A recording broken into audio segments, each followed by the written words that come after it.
Pessoal, dando sequência aqui então ao estudo que nós iniciamos da ótica geométrica, nós vamos tratar agora de um outro assunto, que é como nós vamos fazer para representar a luz, né?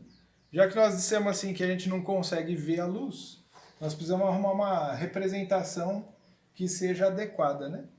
Então, dentro da ótica geométrica, nós podemos ter representações práticas, por exemplo, para o que é um raio de luz. O que é um raio? Ele vai ser um segmento de reta, onde nós colocamos uma flechinha, uma seta, para indicar qual é o sentido de propagação da luz. Então, nesse caso, a gente saberia que a fonte vem vindo aqui da esquerda e o observador estaria na direita, alguém que vai ver a luz que foi emitida, né? Então, se eu tenho um único raio, ele vai estar isolado aí sozinho. Mas eu posso ter também um feixe de luz, e esse feixe ele pode ter uma classificação em algumas categorias, né? Então, eu posso ter um feixe, se ele for de linhas que são paralelas entre si, repare que todas estão apontando para o mesmo sentido, né? Então, esse feixe de luz é um feixe paralelo. Eu posso ter também um outro tipo de feixe, que ele vai ser o seguinte: imagina que a fonte de luz está nesse pontinho aqui, e daqui sai luz para uma determinada direção. Semelhante ao exemplo que nós citamos já da lanterna do seu celular, né?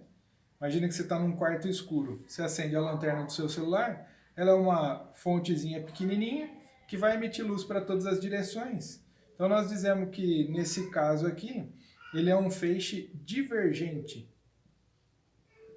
Por quê? Feixe divergente, né? Porque imagina assim, que ele esparrama o feixe de luz, então ele diverge em relação ao ponto onde está a nossa fonte de luz, ok?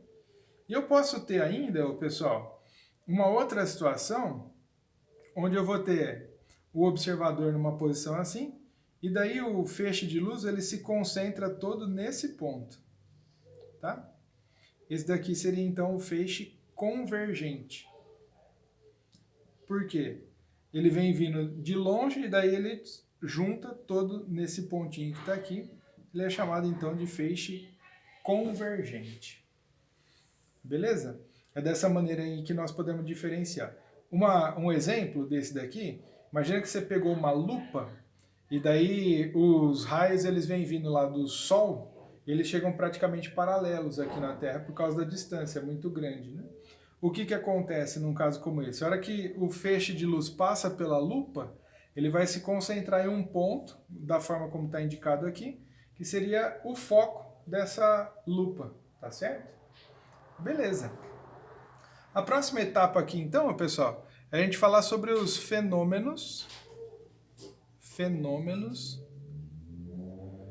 de propagação da luz.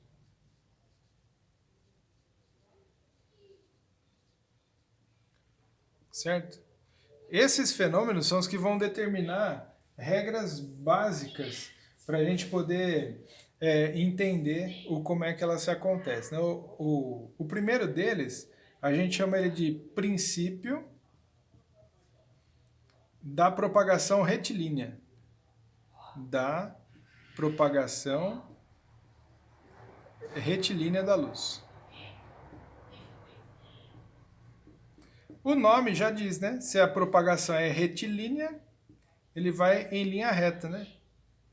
Retilínea da luz. Isso quer dizer o quê, pessoal? Quer dizer que a luz se propaga em linha reta, tá? A luz se propaga em linha reta.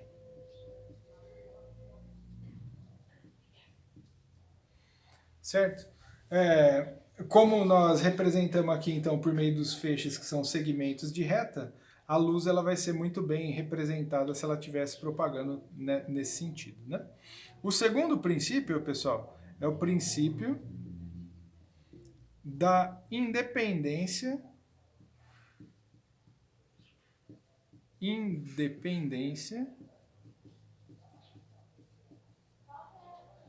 dos raios luminosos, tá certo? Então aqui, ó, no princípio da independência dos raios luminosos, isso quer dizer o quê? Que eles se propagam de maneira independente um do outro, né? Como é que nós poderíamos ilustrar? Imagina que você está num ambiente onde tem 4 pessoas e elas estão em direções perpendiculares. Então, 2 estão na direção norte-sul, por exemplo, e 2 estão na direção leste-oeste. Se as 2 pessoas da direção norte-sul se entreolharem e as 2 pessoas da direção leste-oeste também se entreolharem, o que vai acontecer? Os raios de luz eles vão se cruzar, porque eles propagam em linha reta, né? Mas eles propagam de maneira independente. Quer dizer, um não vai atrapalhar o outro, tá certo? Então, no princípio de independência dos raios luminosos, os raios se propagam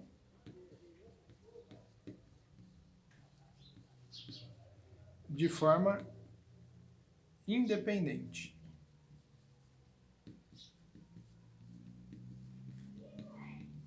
Essa é a ideia. E tem ainda um terceiro princípio que nós podemos enunciar ele aqui, ó. É o princípio da reversibilidade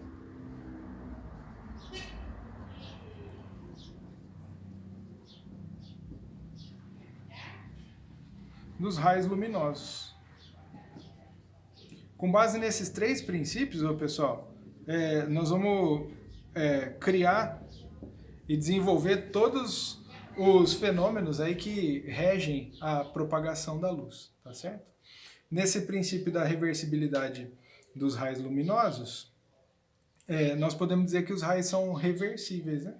Quer dizer, tanto faz se ele vai da direita para a esquerda ou da esquerda para a direita, o efeito que seria provocado é o mesmo. É isso que quer dizer, então, o princípio da reversibilidade dos raios luminosos.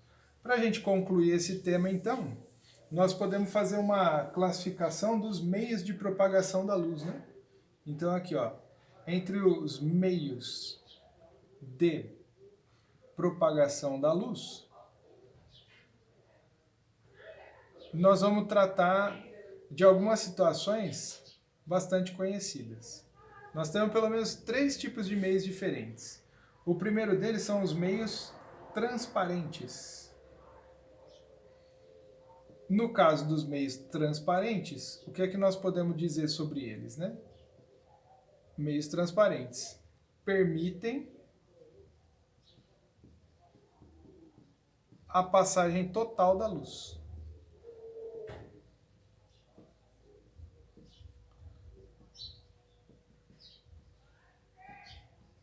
Então, como um bom exemplo aí de um meio transparente, nós poderíamos ilustrar como a lente de um óculos, não óculos de sol, né, mas esses óculos normais aí de leitura que as pessoas usam, ele é feito de um material transparente, no qual a luz passa por completo, né? Os meios, eles também podem ser classificados, pessoal, como opacos. O que é um meio opaco? Não permite a passagem da luz, certo? Não permitem a passagem da luz. Um exemplo de corpo opaco pode ser, por exemplo, a porta do seu quarto, né? Se ela é de madeira, então o que acontece? Uma vez que você fechou a porta, não sai nenhum raio de luz de lá de dentro e, portanto, ninguém consegue enxergar o que tem lá, né? Por isso que a gente diz que ele é um corpo opaco. Ou então, nós podemos ter também os corpos que eles são chamados de translúcidos. O que acontece no caso de corpos translúcidos? Eles permitem a passagem parcial da luz.